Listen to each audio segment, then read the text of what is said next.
Olympic medalist was pepper sprayed just because she wasn't white.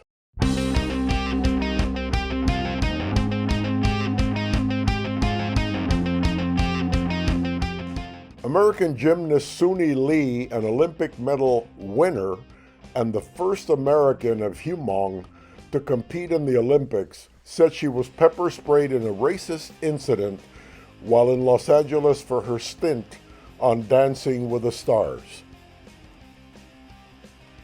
Welcome to Radio Labio's English program, where I share the most interesting notes of the day that you may not have had time to catch up on. I'm Juan Andres. I podcast in English and Spanish to ensure that all Latinos can have access to our programs, regardless of what language they speak. Thanks for listening. As I get into the note, I'd just like to add a few thoughts as to why I do the programming I do. And the reason I choose the notes that I offer you in Spanish and English is because most of these notes are not available through regular news sources. Why? Because most news sources are controlled by the income they generate through advertising. And advertisers are interested in making money. And it doesn't matter to them whether you're a progressive or whether you're a conservative or you're Republican or you're Democratic. They're interested in selling their products to you regardless of who you are. So it's difficult for them to try to give you programs, Latino interest programs, that may upset other people. Even though those people that may get upset may be the ones that are causing the problem to begin with, that's not their main concern. Their main concern is to advertise to sell. We launch programs which we think are in the best interest of the Latino community. We don't have anybody watching over us and controlling what we say. We speak what we feel is the truth, and we let you know from a Hispanic point of view things that you should be aware of. So I thought I'd share that with you. Now to the note. Suni Lee was waiting for her transportation after a night out with a group of friends of Asian descent. And Suni said a car passed by and the people in it began shouting racist insults like telling the girls, "Go back to where you came from," plus other very, very strong racist insults, which I'm not going to repeat on the program. Then one of the passengers pepper sprayed her arm before the car drove off. And this happened, we're in November. This happened in October, so this is very recent. And what's very concerning, and why even though this happened to an Asian, well, she's a minority, number one, and minorities are in the center of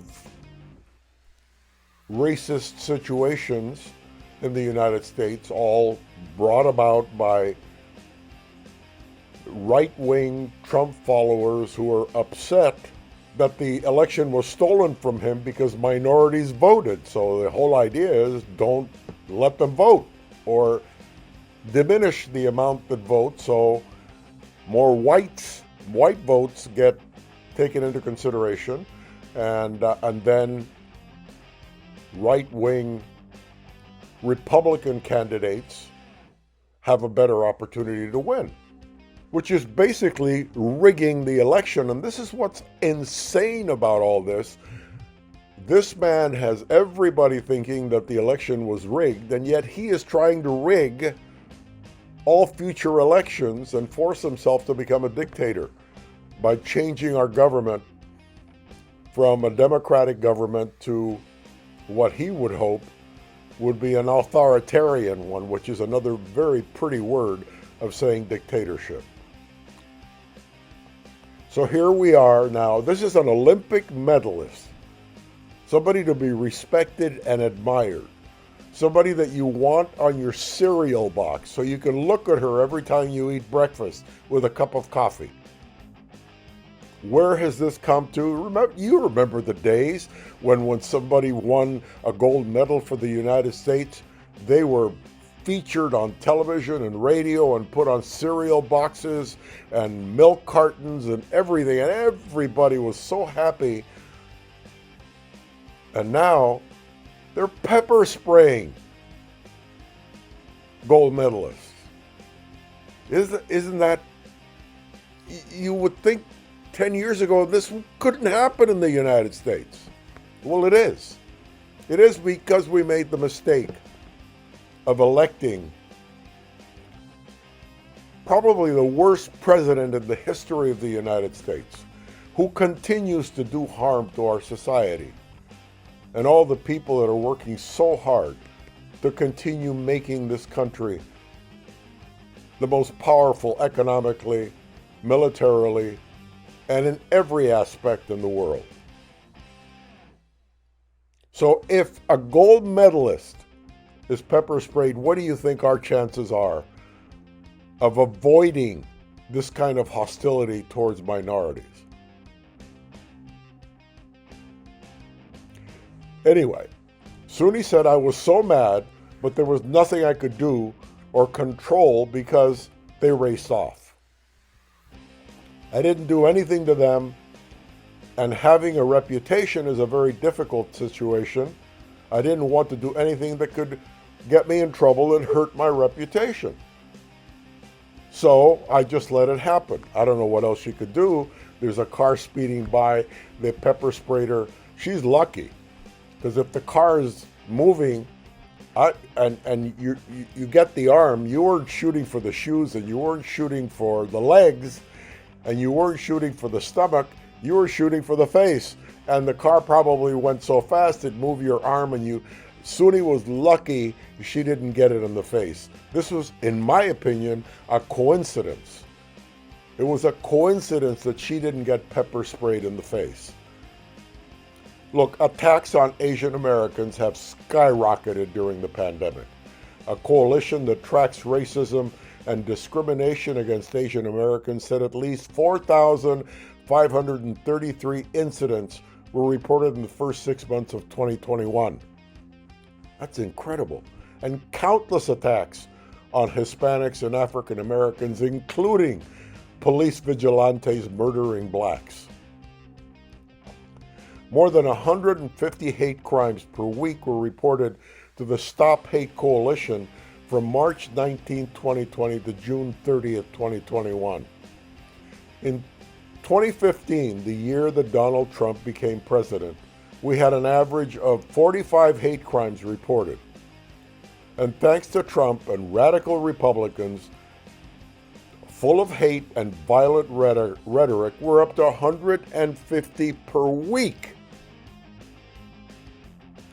In 2015, we had 45 hate crimes, period. Now we're up to 150 per week and growing. That's an incredible amount per week. 300% over what it was in 2015 in a year, in 1 week now. And it's going to increase with no end in sight. Remember, a lone gunman hunting down Hispanics in an El Paso Walmart assassinated people for just being brown, being Latinos, being Hispanics. A lone gunman hunting down Asian workers at massage parlors in Atlanta area killed Asians simply for being Asians. And now 3 vigilantes hunting down Ahmaud Arbery and murdering him for jogging just because he was black. All these close to 30 human beings that lost their lives for being minorities and were all killed by white men. You don't see this happen. When do you see a white woman involved in this kind of stuff? It's all white men. What the hell is going on here? Now, how does this affect me? I'm reading you all these notes and I'm constantly searching the internet for information that I know that you should be aware of, but you're certainly not going to hear it on the news because of the situation they're in. It's not that they don't want to offer it to you. They can't. They can't. They're controlled by the advertisers. How does it affect me? Because I'm a minority. I was born in Central America. I immigrated to the United States. And I've faced discrimination all my life. But the funny thing is that I came here to be educated, to go to school. And once I finished my schooling, I wanted to get a business going. And being a minority, even back then, and it wasn't anywhere near as difficult as this is, even though I faced some horrible situations, I sat down trying to... I'll give you a quick example.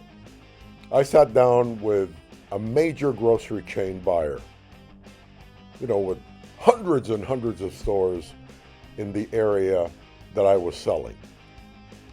And I sat down in the main office, 2 doors from the president's office, and I made my presentation. And he looked at me and said, "Why are you presenting these products to me? You're a minority and these are for white people. How do you expect me to understand why you are here in my office trying to sell me white products for my stores when you're not white?" This is true. I live this. So I've experienced racism all my life. I also knew that I wasn't going to go back and try to sell them anything. So in the entire 30 years that I owned my business, I never walked back into that grocery chain again.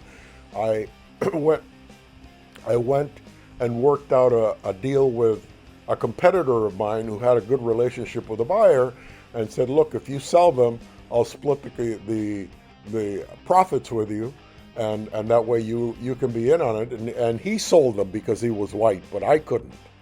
And I got my products in there anyway. And that's the way I dealt with everything. I dealt with everything with indifference. Indifference was the biggest weapon I had to be able to get ahead in the United States. And these were years where it wasn't anywhere near as bad as it is since Donald Trump was elected. But what happens now when I'm retired, I'm very comfortable. This country's been good to me. Some of the people in it haven't. But I've had a good life here, regardless of the people that tried to make it difficult for me. So now, I'm reading all this that's happening, and I'm watching all these events, and for some reason,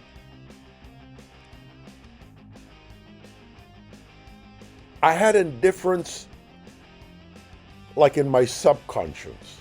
It was an automatic reaction. It was a defense mechanism. When people made racist slurs, I didn't hear them. And if I heard the first few words and I knew it wasn't in my best interest, I'd just walk off. If I was and I went to many general meetings all over the United States and large groups of businessmen, and some of them would be making some vicious remarks because I was a minority and I was doing better than they were, and they were jealous. And they would make these remarks. And if I was standing in a group and the group behind me was making the remarks, I'd just move away, go to the hors d'oeuvre table, and ignore it. As a matter of fact, I don't even remember, after I heard the first 3 or 4 words and I knew the direction it was going in, that I even remember what was said. I'd block it because I didn't want to get full of that negative vibe that was going to impair the possibility of me succeeding. I was not going to allow them to interfere in my life and change my goals because I was going to get angry and upset and resentful. And that's not where I wanted to be. I wanted to be positive, I wanted to move ahead, and I wanted to succeed, and that's how I dealt with it. Now, since Trump became president and all these horrible things, Latinos being called, all these names and racism and shootings, we're talking people losing their lives now, followers. This guy that went into the Walmart in El Paso, when they searched his apartment, he had Trump banners all over the place. So it was obvious, even though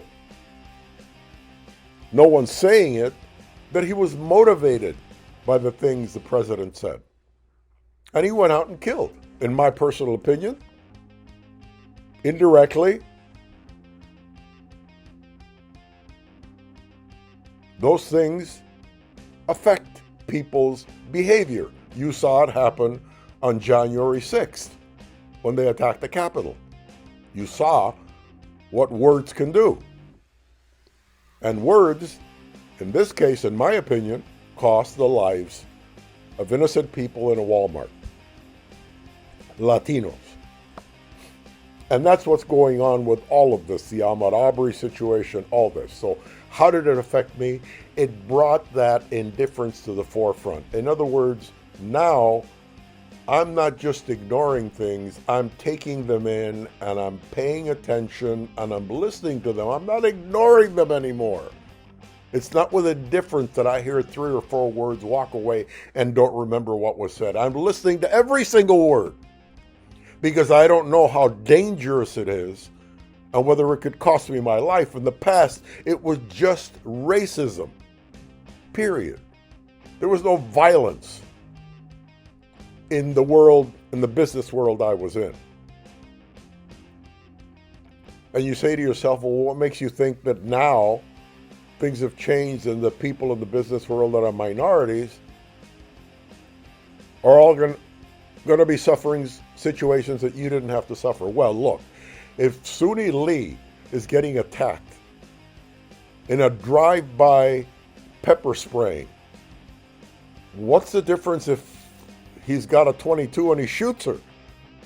It's a drive-by. The only thing was lucky is that he missed. So if it happens to a world-renowned athlete who brought glory to the United States by winning a gold medal, what are my chances of not being attacked? So I have to listen. That indifference can no longer protect me. I have to be aware and I have to pay attention. So what does that do? It puts me on the defensive. I wasn't on the defensive before because I just shined it off. I'm not going to let them affect me. I have my goals and I'm going to get to where I'm going to go and poop on them. I can't live that way anymore. And neither can anyone that's a minority in this country, because you don't know where it's going to come. I mean, this woman walked out of Dancing with the Stars, was standing there, and all of a sudden, out of the clear blue sky, she wasn't expecting this. She was standing, waiting to do whatever she was going to do, and here comes something out of nowhere, a car driving by with insults and pepper spray. So how do you deal with that? Only by being alert. Only by being very conscious that there are people now in the United States who want to be violent and do harm to minorities. And I just gave you 3 examples of how far they would go in murdering people because of the color of their skin.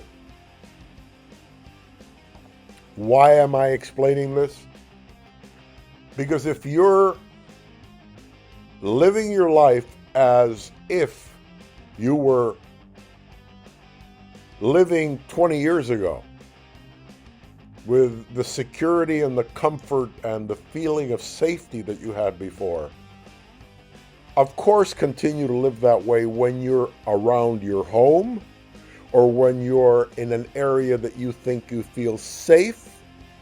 But if you're traveling or you're going to areas that you're not aware of or you don't know the surroundings, it's better not to walk around in a daze feeling safe and comfortable anymore. You need to protect yourself. And I'm talking to my people or anyone else, any minority that wants to listen to this program. Be aware. Be aware. And avoid walking into situations that may be uncomfortable. So in the Suni Lee case, maybe calling a Uber, and if she was coming out of Dancing with the Stars, maybe that Uber could have met her in the garage and picked her up, rather than she walking out to a street corner where anyone could drive by and pepper spray. Now, understand that whoever drove by and pepper sprayed had the pepper spray in his hand with intentions of using it on someone. You don't carry pepper spray in a car just because, and you have it in your hand with a window rolled down as you're driving down the freeway. This is intentional. So things like that can happen to any one of us. And as Latinos, you need to be aware, and you need to let your children know that they need to be aware. You don't want to frighten them, but it's like anything else. If there's a bully that lives in a surrounding area, or there's a bully in the school, you sit down and talk to your son or your daughter about how to deal with bullies and how to protect themselves, and you'll go to the school and talk to the principal or whoever to protect your child. Well, that kind of conversation has to happen because there's too many crazy things going on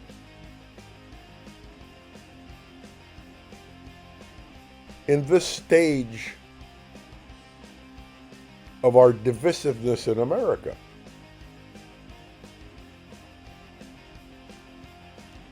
And remember, we're the victims.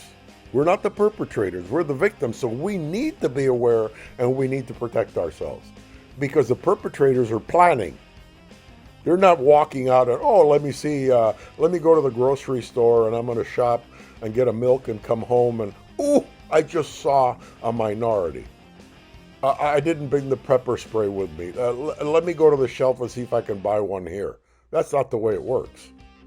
They come prepared. They're prepared to do harm. And you need to be prepared to protect yourself that they can't harm you. Those are my words to you. That's my advice to you. I love you. And I don't want anyone, no one, to get hurt. Especially my culture. Latinos, Hispanics. I'm Juan Andres. You can find us on more than 60 sites on the internet where you can listen to our podcast. Just ask Google Radio Labio, and you'll have a selection there that you can pick as to which one you want to use to listen to our programs. On my behalf, as well as my colleague Ivana Encinas and our manager and fellow on-air personality Francisco Maldonado, thank you for listening, and we'll see you next time.